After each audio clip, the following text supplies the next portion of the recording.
Welcome everyone, and welcome to Coffee and Communications, the Impact Cast. I'm your host, Mark Johnson, once again. And today I'm delighted to be welcoming a good friend of mine and a very experienced person across the globe, Jennifer Hart. Hello, Jennifer. Hi, Mark. So glad to be here with you today. Thank you for joining us. So I'm going to do my quick spiel about Jennifer's background. So Jennifer is the founder and managing director of Intellectual Aro, I hope I got that right, whose mission is to help great thinkers and expert practitioners become impactful communicators and great leaders of diverse teams. She's going to explain a little bit more about what that means in a little bit.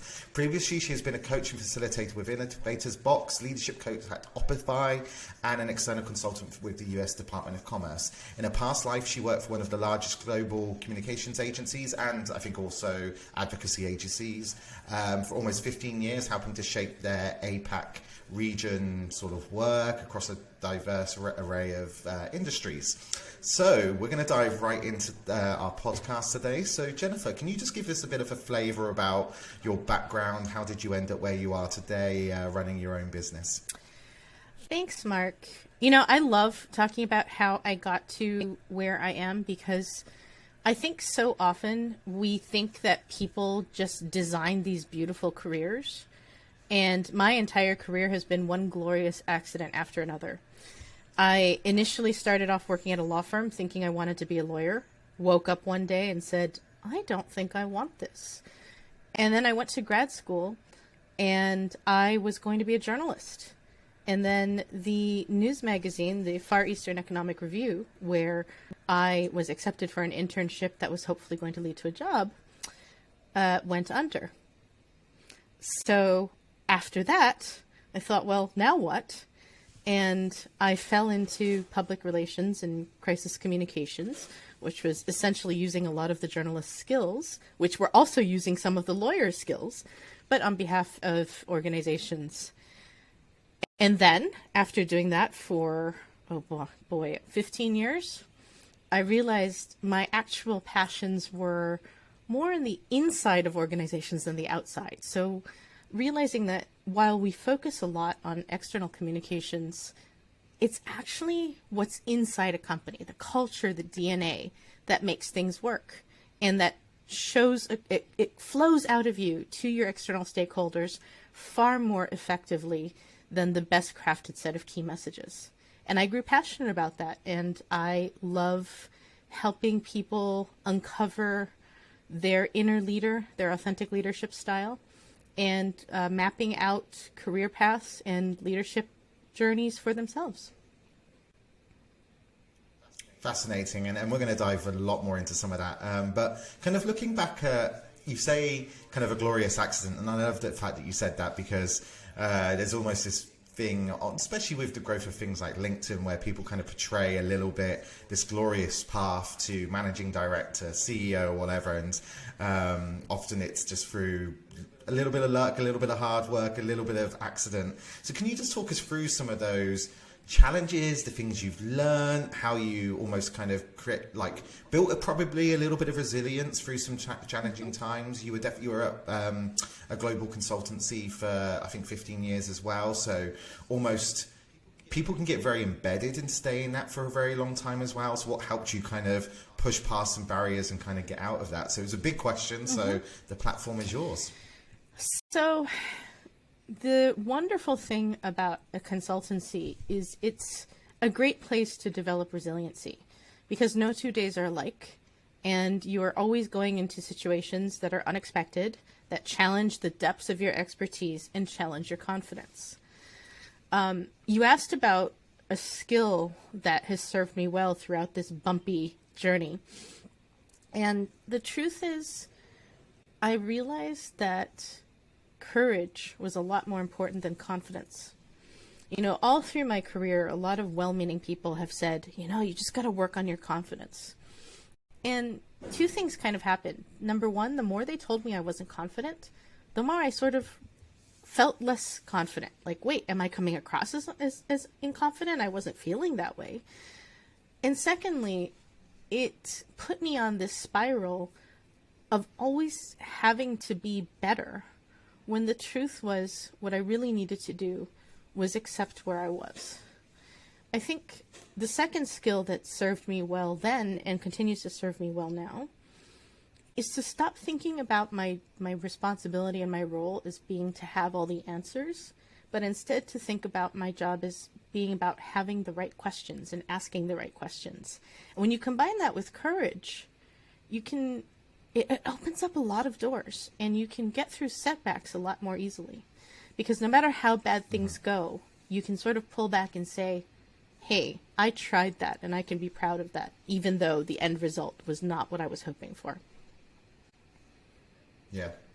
And so looking at your career in general, actually, because obviously we're based in Southeast Asia, and it's something I didn't prompt you on, is that you spent some time in Indonesia. And I suppose, what did you learn during that portion of your career? We obviously, anyone who's worked in Indonesia knows there are some massive ups and some massive downs, especially when you're working there. So can you just talk us through that little portion of your background? Well, I have to say that moving to Indonesia was probably one of the most courageous choices I made. And looking back, it was one of the best decisions I ever made. If you look at my head and you look at my career, there was no logical reason to go there. I didn't speak the language at the time. I had been mostly an East Asian specialist.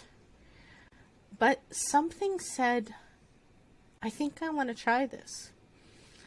And I'm not going to lie, I felt a lot of anxiety. I thought, what are all these people going to think about me coming in with very rudimentary market knowledge? I mean, I took a class on Indonesia in grad school a long time before, and I'd been to the country a couple of times, but I had no right to kind of go in and say, all right, I'm the new expert, I'm the head of the office here, and I know everything. So it was really scary at first. And then I had to kind of just reframe my perspective and say, well, I'm clearly not completely useless, or I probably wouldn't have had this opportunity. So instead of thinking about what I don't know about Indonesia, what can I share from my expertise while also then learning about Indonesia simultaneously? And I'm sure, as you've experienced firsthand and heard lots of people talk about, Jakarta traffic is notoriously bad.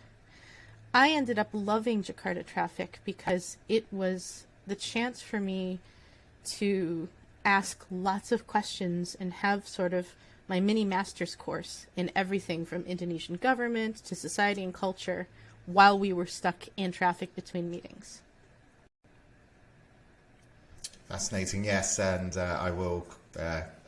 Those traffic jams can be very long, so you can learn quite a lot during that period of time. I think, one thing that also, like I said, is interesting. You spent, I've mentioned, I think 15 years at a global agency. What would you say to anyone? Because often, I would say our listeners are kind of probably split into two camps. Those that are, right, I'm going to do the startup world, I'm like embedded, I'm going to kind of do this. And others who are like, you know what, it's that regular paycheck and, working for a large organization sounds like nice, especially a consultancy. Like, when you kind of went into it, like, is there any advice that you would give someone who's kind of been in that process, seen a lot, before they kind of start out on a good journey in consultancy? So just to be clear, you mean about their career in a larger consultancy or opening their own consultancy? I think a career in a large consultancy. What should you bear in mind when you kind of enter into that world? That's a really good question. And I find myself torn in how to answer that, because while there are things that I know now that I wish I knew when I started out, I also kind of realized that I wouldn't have learned these things if I hadn't gone through the experience.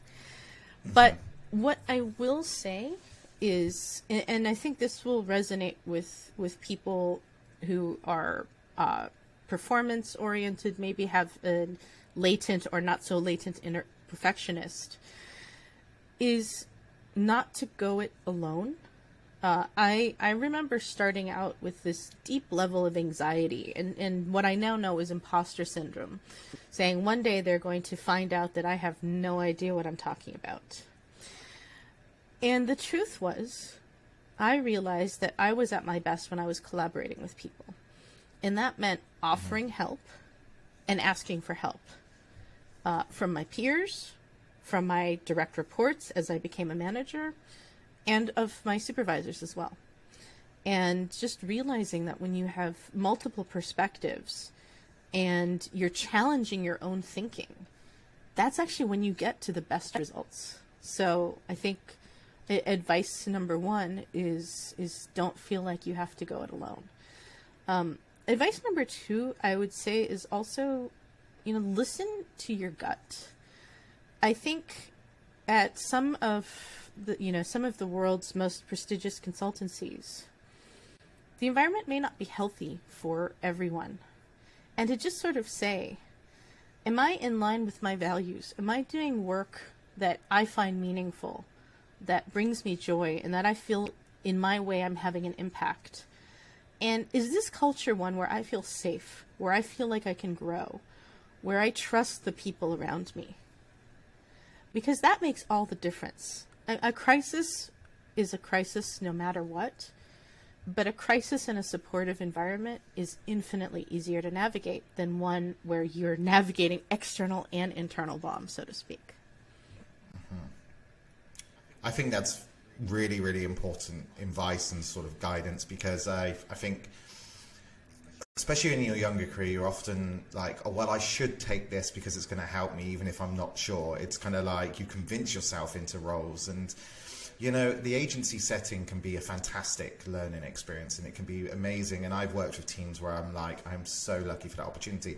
But I've also worked on, in my consultancy past, like accounts where I'm like, if I step back and look back now, there is no reason, like there was nothing saying I should really go for this, but yet I just accepted it. And that's where I see burnout, and that's where I see people really, because I've seen it and you've seen it, people have really struggled sometimes in certain settings. So I think that's really important advice. And actually, to any agency owners or whatever out there, that's also something to remember on your side, that creating teams that can collaborate actually can really provide a support mechanism for staff and also help people do their best. And sometimes I think agencies forget that and sort of hang people out to dry in chase of the bottom line. So I think it's sort of something that also on the other side of the fence is very, very important to remember. So transitioning in a little bit, because you yourself transitioned in terms of your career, and so you kind of took that step out of kind of the known, basically, comfortable agency, long-term career. And then I think you just kind of took a big step. You talked about that kind of where communications and what's impactful internally, and that the DNA of a company is very important. But that's still a big jump. You're taking that, like, it's like if any founder that's listening, you're going from a safety net to something you've got to really kind of push yourself. Can you talk us through that process? What finally got you to kind of make that kind of transition across? Thanks for that question. And it's something I've been thinking about a lot recently. Since, again, a lot of times it feels like my career is more of a backfilled story than a mindfully, intentionally set path. What happened was in 2011, I experienced severe burnout. And in fact, I sometimes say I didn't burn out, I flamed out. It was so bad, I went to the office one day and my body shut down. I couldn't move. My brain froze. And an extended period of chronic stress and isolation made me physically and mentally ill. And in terms of my career, I was very fortunate because I had a company that supported me during this time. They gave me time off to heal. And then, to their credit, the founder and CEO of this agency pulled me aside and said, can we explore how this happened and what we can do to prevent it? So she designed for me an entirely new role that the company had never had, which was more about organization and culture development. And it was what she called the secret sauce, which was meant to make the workplace productive, but not at the expense of our physical and mental health. And I will never forget one of the kindest things that you ever said to me was you said, I see your team and I notice that you create a fun environment yet still get really high quality, serious work out of people. And to me, that encapsulated what was important to me, because you spend a lot of your time at work. And if you're not happy, if you can't find some joy, if you can't find some motivation, then why do it? And the fact that fun doesn't have to be in opposition with serious. In fact, fun can feel serious because it unleashes your creative problem-solving energy. It makes you calm. It makes you feel supported. But it was from this role in this part-time consulting, part-time OD inner consulting role that I discovered that this was really my passion. And I saw it was also where I could have the most immediate visible impact. Because while I was a good consultant, I think I would say, there was nothing unique about that. There are lots of good consultants out there. Where I really found my sweet spot was understanding the consulting environment, but actually working with consultants to help them not only perform better, but just as importantly, to feel better about themselves and about the work that they were doing. And that was how I ended up transitioning and deciding to go out on my own and opening my own consultancy that includes organizational culture consulting, includes communication, because as you know, that's in my DNA, but also leadership coaching, which is working with new managers, rising and transitioning leaders to really help them understand their own authentic style, but also what leadership actually means. Because let's be honest, even at the big firms, a lot of times people are thrust into leadership positions with little to no preparation.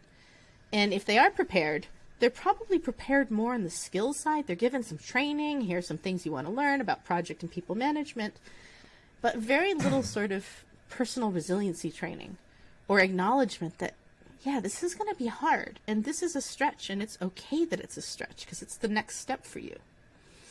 And it can be overwhelming.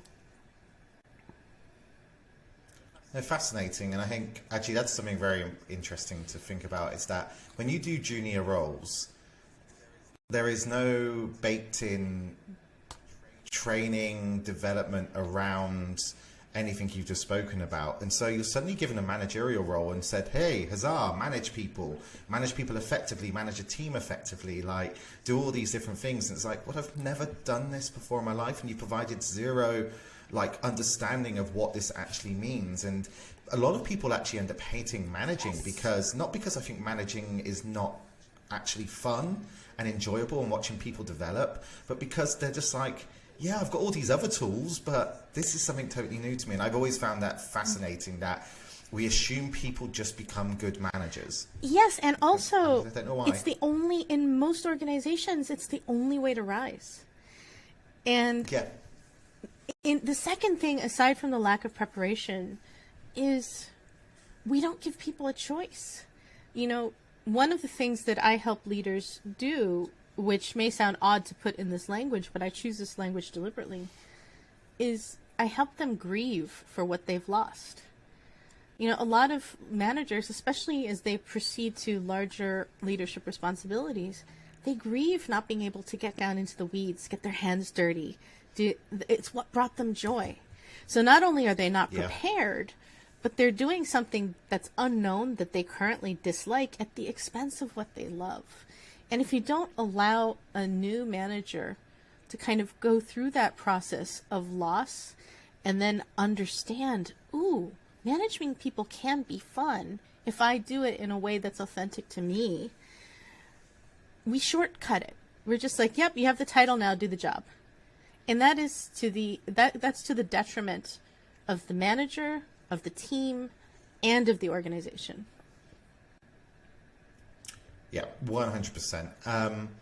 So it's kind of twisting that a little bit for anyone. So, I mean, you wear kind of multiple hats for this question because you are a startup founder yourself, plus you have this organization.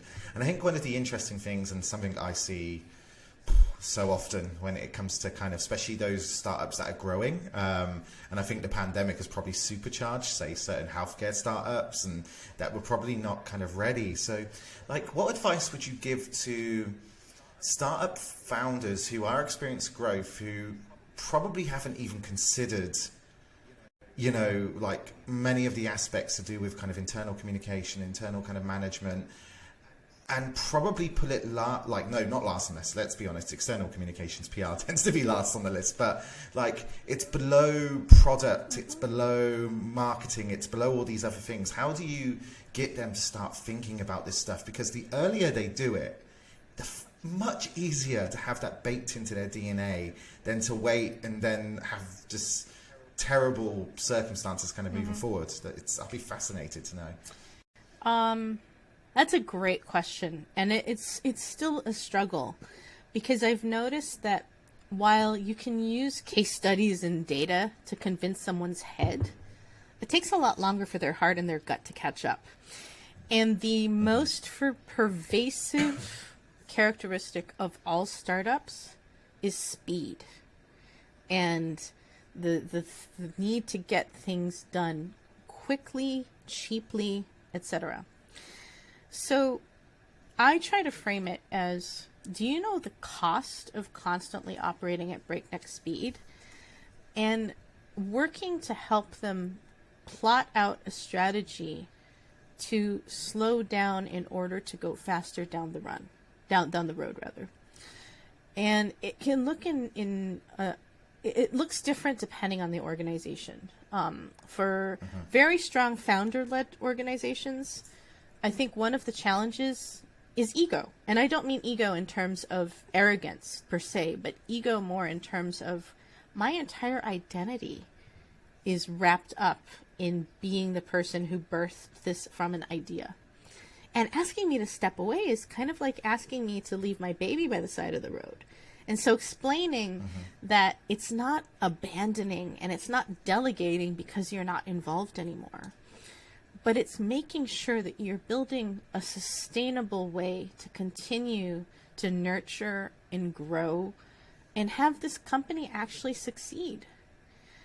But it is so hard. I think the second thing is you're not only competing with ego, you're competing with funding.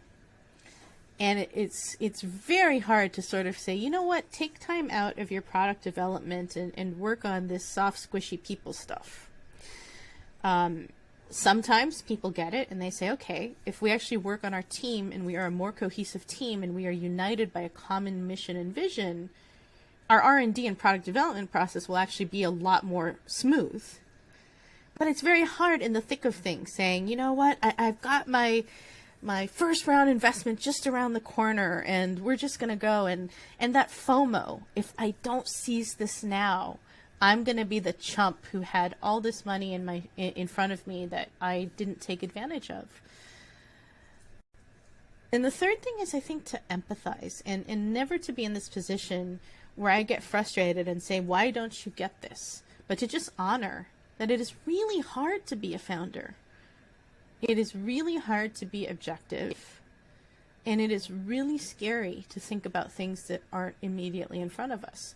And culture development takes time. And when we're used to seeing immediate results, you know, the second mistake, so the first mistake you said is companies not valuing this early enough and kind of getting culture into the DNA of the way that people work. The second is kind of expecting, oh, well, we just did one workshop and everything should be great now, and not recognizing that culture development takes both time and effort. Yeah. So I'm going to ask you a follow-up on that, to do with more stakeholders, because I think one of the pressures that startups get is not just internally themselves, you know, and I think FOMO is a great way to put it, because you see someone else who's gone through the same cohort of an incubator, just raised 10 million, and, you know, you have not even kind of you've just gone past your seed round or something like that. But like, I think one of the problems as well is that obviously you have these stakeholders, and even in the last week, and I'm not going to obviously name names because they'll get angry at me. But I've heard so many competing things from so many different people, because I think I've doubled down a little bit on the investor stuff recently, and trying to kind of help people understand what's right for them and not what's right for them. But like often, I would find investors, VCs and that, not necessarily worrying so much, because I mean ultimately they want that company to be successful as quickly as possible so they can see a return on their money and a profit. And so they're not obviously as bothered by kind of company culture, because that does seem fluffy, and like, we can probably succeed irrespective of that, irrespective of people, to a certain extent that we can kind of get big enough in order for, again, me to see returns. And I'm not sure it's just investors, and not all investors are the same, so before I get hunted down with pitchforks. But I think there's pressure from outside also on organizations and startups to grow quickly, to kind of do X, Y, and Z, and not to really consider that kind of organizational stuff. Anyway, your thoughts on that? Have you seen that kind of, I'll be honest, I don't have as much experience with that level of specificity as you. I will see in some bigger organizations that are going through M&A and are going through comprehensive due diligence analysis, one of the things that does come up repeatedly is HR metrics. So not necessarily culture as an amorphous construct, but, all right, are you attracting and retaining good people? And also, at least here in the United States, diversity, equity, and inclusion are increasingly considerations as a twofold risk mitigation strategy. Number one, external stakeholders expect this, and investors know that companies that do not have strong values and a good track record in DEI are ultimately going to come under scrutiny and suffer as a result. And secondly, putting aside the notion that we do DEI because it's the right thing to do, is the fact that the studies show that companies with diverse teams significantly outperform their competitors. And if you think about this from a founder's mindset, it makes complete sense why this is not something that happens organically.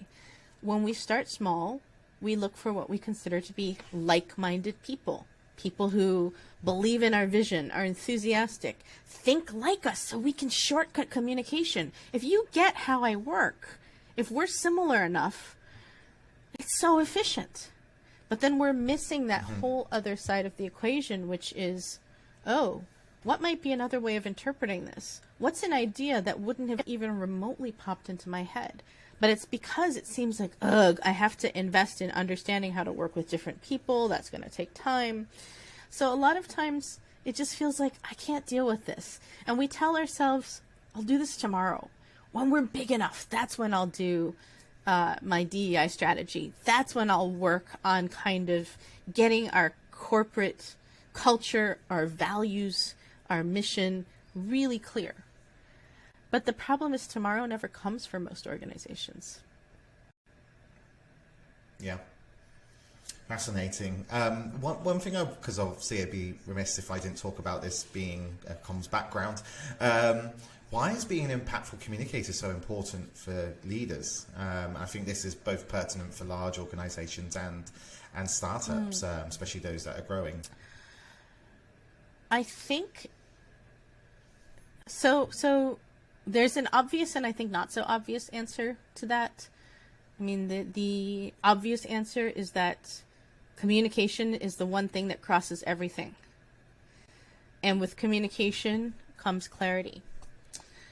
The not so obvious thing, though, and this is something I love to challenge my own clients with, is there's no single way to be an effective communicator. I think a lot of times people have this image of some grand orator and giving great speeches and inspiring people. And the truth is, we are seeing sometimes greater impact from leaders who speak less and listen more. It's called quiet leadership. And, if there's one thing we learned through COVID, it's the revenge of the introverts, right? And I say that tongue in cheek, but really that, COVID was a great equalizing field where more introverted thinkers, processors, and communicators really had a chance to shine, because all of a sudden we weren't in the room vying for the me, speak up now or be quiet forever. And I think we lose touch of two very important things. We lose touch of the fact that anyone can be a good communicator. And secondly, we lose touch with what communication is, which isn't just talking or writing. It's listening, it's processing, it's making connections, it's allowing others to shine. Okay, so I'm going to ask an even bigger question now. So based on that, and I agree with you. I think the pandemic fundamentally shifted the way teams are, fundamentally shifted the dynamic of even just a basic meeting. But one thing I would ask is, there's obviously that transition, that kind of movement, but there's also something that works against that a little bit, because obviously the pandemic has also brought forth a exponential growth in people's ability to communicate online digitally. So you've got suddenly in a workplace setting, kind of more introverted people have found space to be able to communicate and have leaders that listen. But on the same time, we've also seen this massive explosion in, say, young people's kind of digital savviness, putting yourself out there. If you're not on TikTok, then what are you doing? If you're not doing this one, what are you doing? And so we've got both the kind of stuff here, but prior to that, young people today are actually going through increasing needs to be extrovert, increasing needs to always be online, like shouting from the rooftop. So how do you see that kind of playing out? Because it's sort of like two things have happened at once, and I don't know. Anyway, it's just something that popped into my mind, because even myself, I do 2 podcasts, and I'm not young, but I now can, but I'm confident enough to do it. But it's that kind of, those two things are going to, I think, clash together a little bit. So I love that question, and it's so valid. And with any coach, and you'll see me with most of my clients, and this would be an example of something that could come up in coaching, right? I feel such pressure to be visible across multiple platforms, and I feel like social media is taking over my life. That is a very real thing. You can imagine many people coming into the coaching space and sharing. So the number one thing, and this applies across the board, is to say, well, why does this matter to you? And, excuse me, and what is most important to you? Thank you. Because a lot of times we're just reacting to things, and we're kind of mindlessly just jumping on the bandwagon. And we don't stop and say, how important is this to me, really? And for people who feel such deep pressure, it's sort of to go back and say, well, what are your options? To divide your time equally across all the platforms and not have time for anything else. To choose strategically and intentionally 1 or 2 things that really will highlight your strengths. Or to decide that you're going to stand out by being completely different. For example, not engaging on social media, which feels scary because that's going against the trend. But for some people, just reconnecting with what is important for me. And I think you can see this in individuals, but you also see this with companies, right? And think of all of the small startups that we work with who are sort of panicked about getting their presence stamped across multiple platforms. And we have to sort of pull them back and say, let's start with doing one thing well. And we'll figure out that one thing by also figuring out where you most likely not just to reach the most people, but the right people. I think the challenge of the digital world is we now equate, we value quantity over quality. And as we know, especially in a business context, it's not about how many leads you have, it's about how many quality leads that are likely to convert into customers. But we panic and we just see how many people have how many followers. And for most companies, their mission is not to be on social media. Social media is a tool. And so for people and organizations, I would say, are you using social media or is social media using you? And it's a hard question to answer. Yeah, absolutely. And I think that's very personal. I think people's often rush because I should be online rather than, and I just think if you were to really step back and go, my engagements over the last month as, say, an individual rather than just a company as well, how much of that was worthwhile? How much of it actually added to anything? How much of it really was like had a point to it? And I think most people could turn around and go, actually, most of what I've done online has kind of been fairly pointless, especially my engagements and things like that. And if I had just taken that time that I'd wasted mindlessly scanning and then replying to things or whatever and just done something else, even just taken a walk or whatever, I would have had so much more value to kind of my life and things like that. So I think, don't get us wrong, there are some people who absolutely nail it and their voice is very important online and just get this stuff and love it. But there is also just a lot of people just to ask yourself, is it really worthwhile? Don't tell anyone. And I think on the company side, it's so many of them. It's just your target audience is not, like if you were just to say basics of business, it's your target audience is not here. So why are you doing it? It's actually the PR thing. It's often with my clients, it's like, and this is not actually online, but it's like just with doing PR. Why are you worried about getting in the media? No one you are interested in is going to read that article, yet we're going to spend a week arguing about a press release and about whether it's been picked up. That just seems a phenomenal waste of time and also just pressure and things like this. So I just think, kind of going back to it, just taking that time to kind of really think about why you're bothering to do this and is this good for you is very, very important. I couldn't agree more. So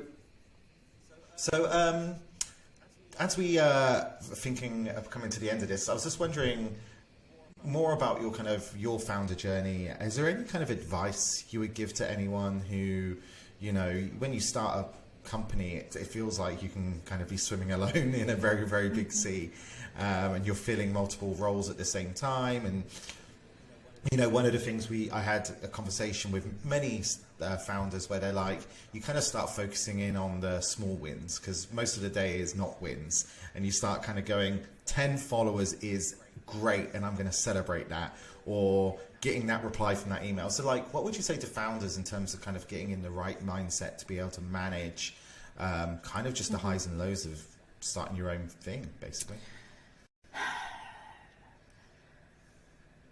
I think the most important thing is to start with mindset and to notice when you are in startup scarcity mode. That's when it feels like you're pinching every penny. That's when you're so focused on just getting revenue that you're not allowing yourself the time and space to say, is this the kind of work that I really want to do? Because we then get into a cycle where we take on work that we don't want because we just want to cover our bills, which then depletes our energy and discourages us from thinking bigger. And we get into this cycle of small. And that doesn't serve us as individuals or our organizations. So I would just say, notice if you find yourself thinking more about what you don't have than about what you do have. The second piece of, I'll say advice loosely because sometimes I sort of think, well, who am I to give advice? Something I learned, how about that? I'll phrase it that way, is You have to go at your own pace. I think, we get obsessed with timelines and, oh my gosh, I'm behind. And we notice the word should. I should improve my website. I should make sure that I'm tweeting at least 3 times a day. I should do a blog post. And no one wants to live their life according to should. It's important to say, why am I avoiding doing this? Is it because I'm scared? In which case we can say, all right, what's a smaller step to get me acclimated to this seemingly big change. The second thing is this something that I actually think will serve my business? Or is it just something that's my anxiety in reaction to what I see others doing? I'll give you a classic example. I used to consult with people on their websites for a living.